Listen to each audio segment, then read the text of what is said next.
And now to the healthcare threat you may not even be aware of. Thieves who steal your identity to leech off your health insurance. That kind of medical identity theft happens to more than 300,000 Americans each year. Bianna Golodryga has been investigating, and Bianna, that is a stunning number, and it's growing. It is a stunning number. It is growing, and we're thinking that it's difficult to deal with stolen credit cards. Imagine this, and here's why it is growing. A combination of tough economic times where Americans are finding it harder and harder to pay their medical bills, combined with an alarming trend of bolder and more sophisticated identity thieves outplaying the system, has medical insurance fraud a top priority for government and private healthcare officials. Panic, like absolute panic. Andrea Sachs vividly remembers the terrifying phone call from Child Protection Services in April of 2006. They stated that I was under investigation because the baby I just had tested positive for methamphetamine. No doubt she was a mother, but she hadn't given birth in over 2 years. Turns out the Salt Lake City mother of 4 was a victim of medical identity theft.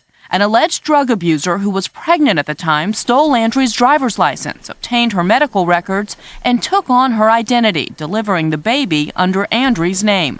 I said I had not recently had a baby, that my youngest were 2 years old. I said, come meet me and you'll know that I didn't just have a baby. But social service investigators still made her life a living hell, even interrogating her young children. Think this could never happen to you? Think again. We have definitely seen an increase in medical identity theft over the last year. In 2009, more than 300,000 Americans were victims of medical identity theft, according to the Federal Trade Commission.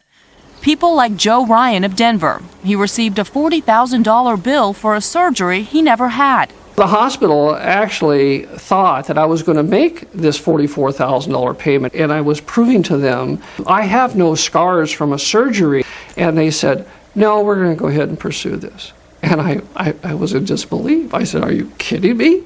And authorities say that medical identity theft is more organized and sophisticated than ever.